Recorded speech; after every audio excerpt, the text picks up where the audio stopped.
প্রাকৃতিক সৌন্দর্যের অপরূপ লীলাভূমি বাংলাদেশের উত্তর পূর্বাঞ্চলে অবস্থিত একটি ঐতিহাসিক সমৃদ্ধ জেলা হচ্ছে সিলেট। এর প্রাচীন নাম ছিল শ্রীহট্ট। এ জেলার ইতিহাস বেশ প্রাচীন। প্রাক মধ্যযুগ থেকে শুরু করে বিভিন্ন রাজবংশ ও শাসকের অধীনে ছিল। ব্রিটিশ শাসনামলে এটি আসাম প্রদেশের অন্তর্ভুক্ত ছিল এবং ১৯৪৭ সালে দেশ বিভাগের পর বাংলাদেশের সাথে যুক্ত হয়।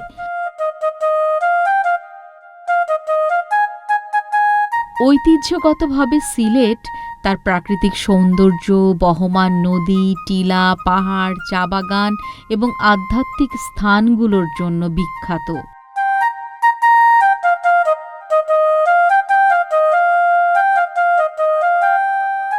লোকসাহিত্য, গান, নৃত্য ও বিভিন্ন লোক উৎসবে এখানকার সংস্কৃতি সমৃদ্ধ। প্রাচীনকালে সিলেট চন্দ্র, সেন ও দেব রাজবংশের এবং প্রাচীন বঙ্গ, হরিকেল ও কামরূপ রাজ্যের অংশ ছিল।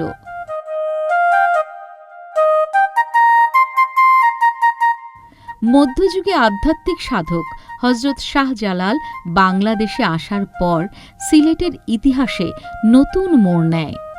তাঁর মাধ্যমে বৃহত্তর সিলেটে ইসলামের প্রসার ঘটে। চায়ের রাজধানী হচ্ছে সিলেট। সিলেটের যে গীত, আমাদের হাসন রাজা, আব্দুল করিম, রাধারমন, ওনাদের যে গীত, আমরা একটা সঙ্গীত না বলে থাকি গীত। সিলেটের একটা ঐতিহ্য। সিলেটের ঐতিহ্যের মধ্যে আমাদের কিনব্রিজ আছে। সিলেটের ঐতিহ্যের মধ্যে আমাদের একটা অত্যন্ত প্রসিদ্ধ সারা বিশ্বে, সেটা হল চায়ের উৎপাদন। বাংলাদেশে সবচেয়ে বেশি চা উৎপাদন হয় সিলেটে, এবং এই চা সিলেট সহ বাংলাদেশ সহ সারা বিশ্বের ইউরোপ, আমেরিকা সব জায়গায় রপ্তানি হচ্ছে। আমাদের ঘড়িটা হচ্ছে আমজদ আলীর ঘড়ি বলি আমরা। ১৯৭১ সালে উনি মুক্তিযুদ্ধের সময় শহীদ হয়েছেন। আমাদের একজন বীর মানুষ, অত্যন্ত সম্মানিত মানুষ। এটাকে বলা হয় আমজদ আলীর ঘড়ি। মাঝে কিছুদিন এটা নষ্ট ছিল, এখন আবার এটা চালু আছে এবং এটি অনেক দূর থেকে দেখা যায়, ঘণ্টার ধ্বনিটাও শোনা যায়।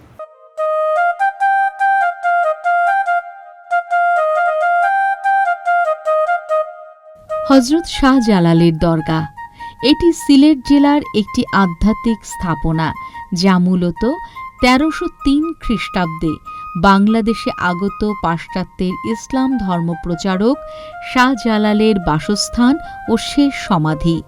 এই দরগাহ সিলেট শহরের উত্তর প্রান্তে একটি টিলার উপর অবস্থিত।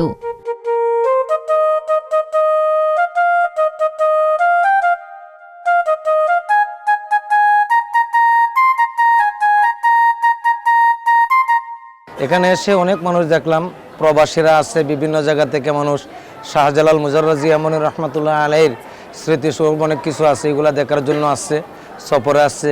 কেউ এসে সকালে উঠে সাদা পাথরের দিকে রওনা দিচ্ছে, কেউ জাফলংয়ের দিকে যাচ্ছে। অনেক কিছু দেখার মতো আছে সিলেটে।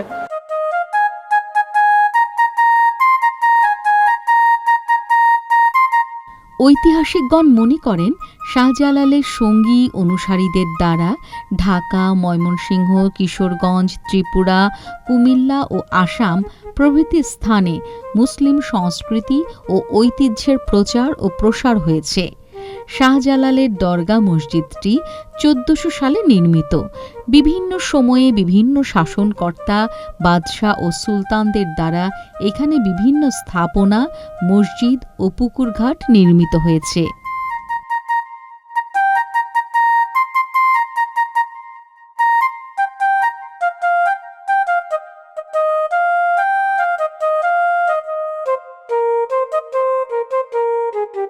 আমরা সুনামগঞ্জ থেকে শাহজালাল মাজার দেখার জন্য আসছি। শাহজালাল মাজার দেখলাম, শাহজালাল মাজার পরে জন্নার পাড় দেখব, দেখার পরে এরিয়া ঘোরার পরে আমরা চলে যাব শাহপরান মাজারে। শাহপরান মাজার দেখার পরে ঘোরাটার পরে আমরা আবার নামাজ পড়ব, নফল নামাজ পড়ে আবার সুনামগঞ্জে চলে যাব।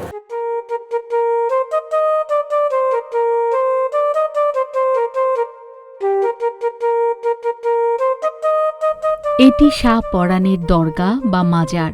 তার পূর্বপুরুষগণ মূলত বুখারা শহরের অধিবাসী ছিলেন।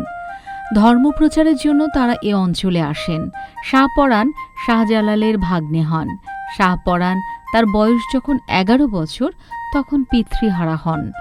শাহজালাল যখন এই উপমহাদেশে রওনা দেন, এ সময় খবর পেয়ে মামার সঙ্গী হন শাহপরাণ।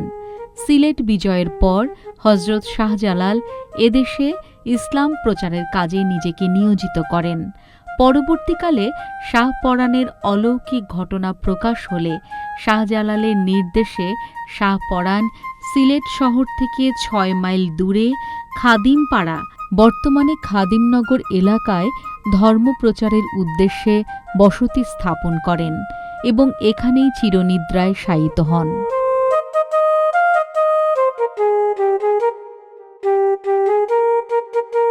শাহপরানের পাশে এখানে পীরের বাজার আছে, পীরের বাজার আমার বাড়ি। তো আমি তাকে ছোটোবেলা থেকে আলহামদুলিল্লাহ মাজারেই, তো অনেক লোকজনই আসে, সবসময় লোকজন আসে, পুরো বাংলাদেশ আর পুরো পৃথিবীতে শাহজালাল শাহপরানের পরিচিতি আছে। তো মানুষ সবসময় ইনশাল্লাহ অলির বাড়িতে আসে ইনশাল্লাহ। আমরাও চেষ্টা করি, আমি এখানে ব্যবসা করি, আমরাও চেষ্টা করি মানুষের এরকম সেবা দেওয়ার লাগি, যাতে মানুষ সুস্থভাবে নিহনস্থা না হইয়া মানুষ যেতে পারে। যারা নেয় বাতিউতি নেয় আমরা কাছ থাকি, তারা কাছে আমরা বিক্রি করি আর কি।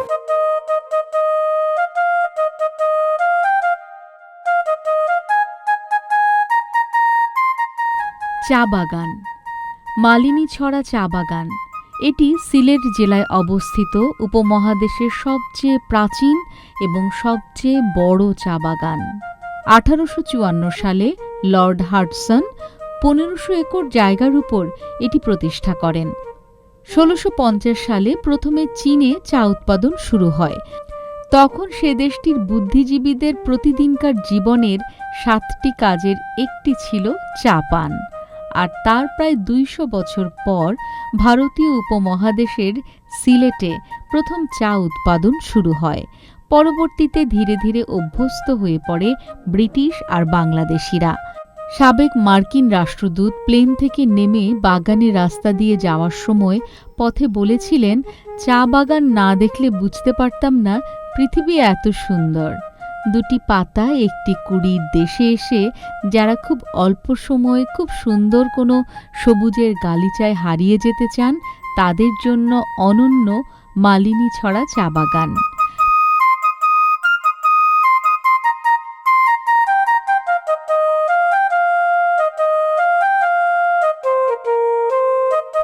মালিনীছড়া চা বাগান ছাড়াও এই এলাকাতে রয়েছে লাক্কাতুরা চা বাগান, চিকনাগুল চা বাগান সহ বেশ কিছু চা বাগান। চা বাগান কেবল গাছের সমাহার নয়, এটি প্রকৃতির এক অপূর্ব সৃষ্টি। সবুজের সমারোহে ঢাকা স্থানগুলো মন ছুঁয়ে যায় প্রতিবার। চোখ জুড়িয়ে যায় সবুজ উঁচু নিচু পাহাড়, টিলা, সমতল ভূমিতে থাকা চা গাছের সমারোহ দেখে। সকালে সূর্য যখন ওঠে, চা বাগানের সবুজ পাতা সোনালি আভা ছড়িয়ে পড়ে, তখন এক অপূর্ব রূপ ধারণ করে চারপাশ। আর সূর্যাস্তের সময় আকাশে নেমে আসে রঙের খেলা, মুগ্ধ করে তোলে সকলকে। চা বাগানের সবচেয়ে আকর্ষণীয় দিক হল চা পাতা সংগ্রহ। সারিবদ্ধভাবে চালিয়ে যাওয়া এ কাজ দেখে মন ভরে যায়। নারী পুরুষ সকলে মিলে কাজ করে, তাদের পরিশ্রম ও নিষ্ঠা দেখে শ্রদ্ধা জাগে। চা বাগান শুধু চা গাছ নয়, প্রকৃতির এক মোহময় কবিতা। প্রতিটি পাতার স্পর্শে লুকিয়ে আছে সজীবতার সুর। এক কাপ চায়ের গল্প শুরু হয় এক একটা সতেজ পাতার জন্ম দিয়ে। তার সুবাস, তার স্বাদ, সব যেন প্রকৃতির হাতে লেখা এক অমর সৃষ্টির গল্প। ঠান্ডা বাতাসে চা বাগানের ধোয়া এক উষ্ণ অনুভূতি, যা মনকে প্রশান্ত করে প্রকৃতির এক মুগ্ধকর ছোঁয়ায়।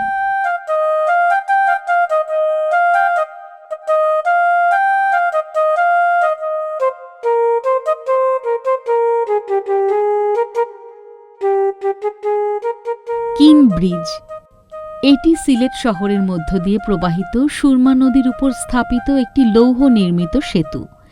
এটি সিলেটের অন্যতম দর্শনীয় এবং ঐতিহ্যবাহী স্থান হিসেবে পরিচিত। এই সেতুটিকে সিলেট শহরের প্রবেশদ্বার বলা হয়। সেতুটি ব্রিটিশ গভর্নর মাইকেল কিনের নামে নামকরণ করা হয়।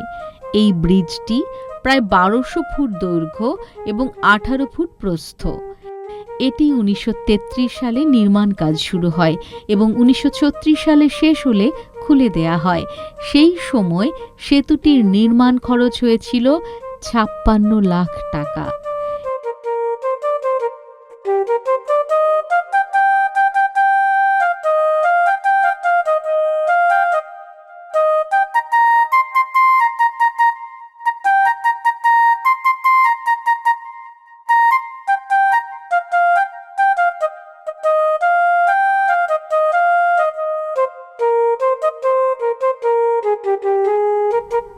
এটি আলী আমজাদ সাহেবের ঘড়ি।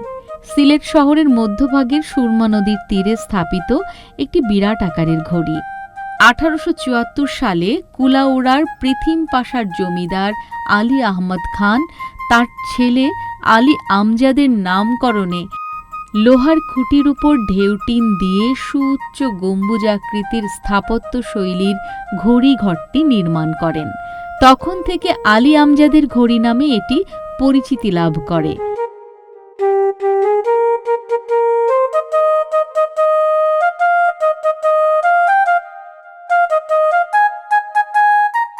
এই ঘড়িঘরটির উচ্চতা 25 ফুট এবং প্রস্থ 17 ফুট।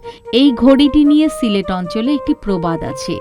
চাঁদনী ঘাটের সিঁড়ি, আলী আমজাদের ঘড়ি, জিতু মিয়ার বাড়ি, বঙ্কু বাবুর দাড়ি।